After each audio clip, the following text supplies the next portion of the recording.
अगर चाहते हो कि आप दूसरों से अलग नजर आओ तो बुजुर्ग उसको अपनाना है, उसकी ताकत को अपनाना है, उसकी ताकत को कभी भी डिनाई मत करना, ठुकराना मत, उसके मसा में रहना।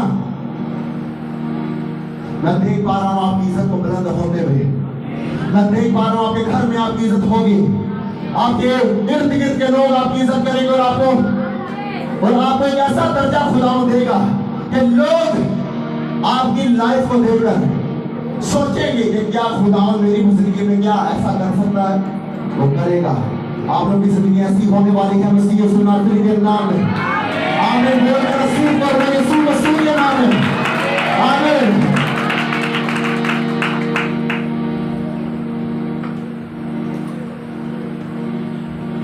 आज लोगों को ये है, एक सिस्टर थी और वो ब्रूने मुल्क में थी और पास्टर और उस चर्च में, ध्यान से सुनना, उस चर्च में एक आदमी था जो उस पास्टर को मारने के लिए आया था। शायद ये मैंने पहले गवाही सुनाई हुई और उस पास्टर को मारने के लिए आया और वो कहता कि अगर जब ये खड़े होकर दुआ करते हैं तो जब ये खड़े होकर दुआ करेंगे मैं सबकी आंखें बंद होंगी और मैं जाकर पास्टर साहब को मार दूंगा। और उसके साथ एक औरत बैठी हुई थी और उसको दो तरह की जुबानें आती थी, जिस वो ब्रूने मुल्क में थी वो और उसके बाद में हिंदी उसको आती थी और दहशतगर्द को भी हिंदी आती थी। तो जब वो ऊंची आवाज में पास्टर ने बोला कि ऊंची आवाज में सभी खड़े हो जाओ और सभी गैर जबानों में दुआएं करना शुरू हो जाओ, वो सभी ऊंची आवाज में दुआएं करना और गैर जबानों में चले गए। और वो औरत गैर जबानों में क्या कह रही कि यहाँ पर एक ऐसा आदमी है जो पास्टर साहब को मारने के लिए आया है, जो जिसने ये प्लान बनाया हुआ है कि मैं पास्टर साहब को मार दूंगा, जैसे ही दुआ करेंगे और मैं पास्टर साहब को खंजर मार के उसको मार दूंगा और मैं चला जाऊंगा।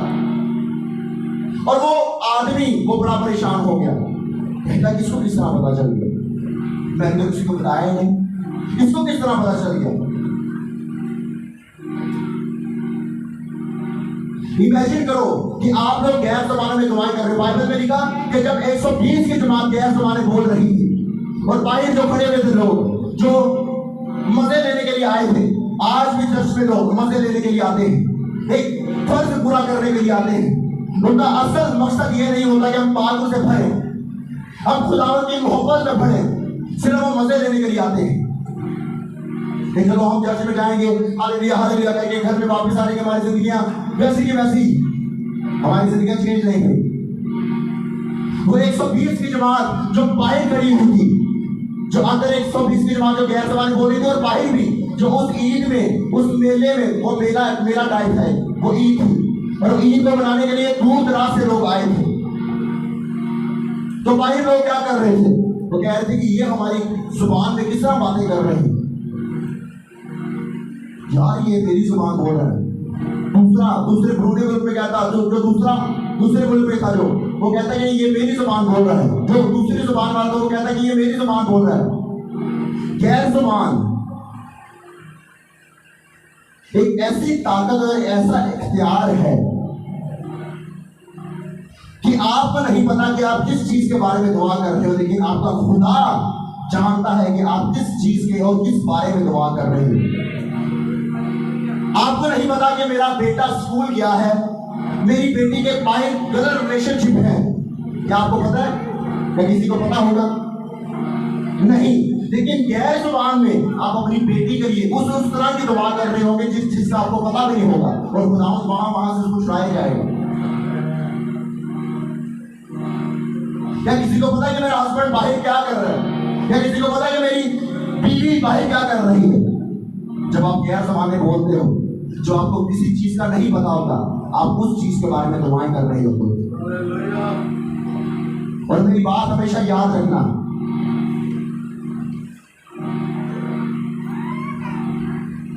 आज हमने किस तरह की जिंदगी गुजारनी है, हमें किस तरह का बनना है, हमने बनना किस तरह का है? क्वेश्चन करो अपने आप से कि मैंने किस तरह का बनना है। अपनी जिंदगी से पूछो,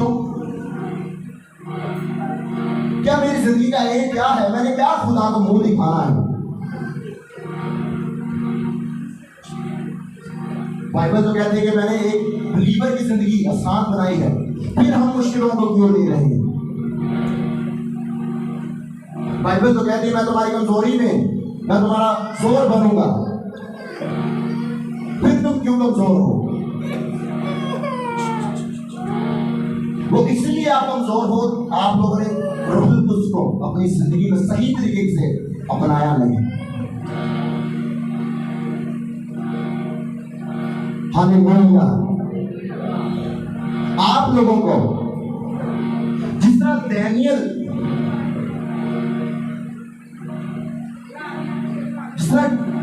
ने अपनी जिंदगी में रूहुल कुद्स को अपनाकर जिस तरह खुदावंद का काम जाहिर किया, आप लोगों को भी डैनियल जैसा बनना है।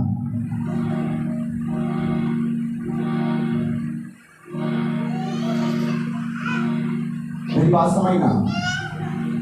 हम एक आयत को पढ़ेंगे, दानियल उसका दूसरा बाब और उसकी हम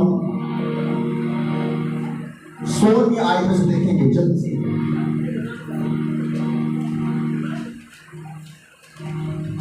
अब बादशाह को बुरा ख्वाब आया है और बादशाह ने बोला कि सभी इस मुल्क के जादूगरों को, जो भी ख्वाब बताने वाले हैं, सभी को ले आ। और जब वो बादशाह के जब सभी उस मुल्क के और सभी उस शहर के, सभी दुनिया के बड़े बड़े ख्वाब बताने वाले, अगुवाही करने वाले सब जब सभी आ गए, तो बादशाह ने जब अपना ख्वाब बताया कि ये ख्वाब है, सभी ने अपना मुंह फेर लिया और सभी अपने आप से बोलना शुरू हो गए। लेकिन बादशाह को इतनी समझ थी कि ये अपने से ये वक्त को टालने के लिए, मेरे पास इतना टाइम नहीं कि मैं पूरा बाप पढ़ूं, लेकिन मैं आपको थोड़ा थोड़ा करके एक्सप्लेन कर देता हूं। बादशाह कहते हैं कि तुम वक्त को टालने के लिए तुम अपने से बोल रहे हो। और जैसे ही एक बड़े अगुवाही करने वाले ने, ख्वाब बताने वाले ने जब बोला कि हम बादशाह तेरा ख्वाब तुम्हारी समझ से बाहर है, हम नहीं सोच सकते इस चीज को, इस ख्वाब को हम नहीं एक्सप्लेन कर सकते, नहीं बता सकते। तो क्या हुआ कि बादशाह ने हुक्म दिया कि सभी ये जो ख्वाब बताने वाले हैं, सभी जो जादूगर हैं, इनको मार डालो। तब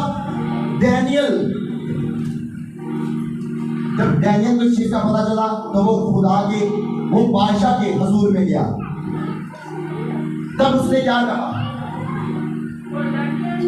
और दानियल ने अंदर जाकर बादशाह से अर्ज की कि मुझे मोहलत मिले तो मैं बादशाह के हुजूर ताबीर बयान करूंगा।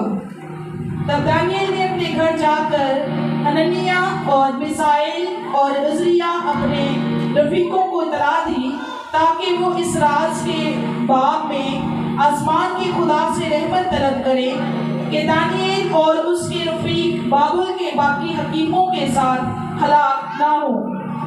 आमीन। अगली आयत पढ़ेंगे। फिर रात को ख्वाब में दानियल पर वो राज खुल गया और उसने आसमान के खुदा को मुबारक कहा। आमीन। आमीन। ईसाया की किताब में ये लिखा हुआ है कि जब तू खुदा के हुजूर जाएगा, वो तेरे ऊपर गहरे भेद आश्कारा करेगा। आज लोग मुश्किलात में फंसे हुए हैं, आज लोग बीमारियों से बाहर नहीं आ रहे, आज लोग पहले भी गरीब थे, अभी भी गरीबी में जी रहे हैं। लोग अपनी मुश्किलात से बाहर नहीं आ रहे। हमारा प्रोवाइडर कौन है? हमारा प्रोवाइडर कौन है? ऊंची आवाज में बोलो। हमारा मुहैया करने वाला कौन है? क्या कभी हमने खुदा से पूछा है कि खुदावन ये मुसीबत मेरे ऊपर से क्यों नहीं टल रही, मेरे ऊपर इशारा कर रही?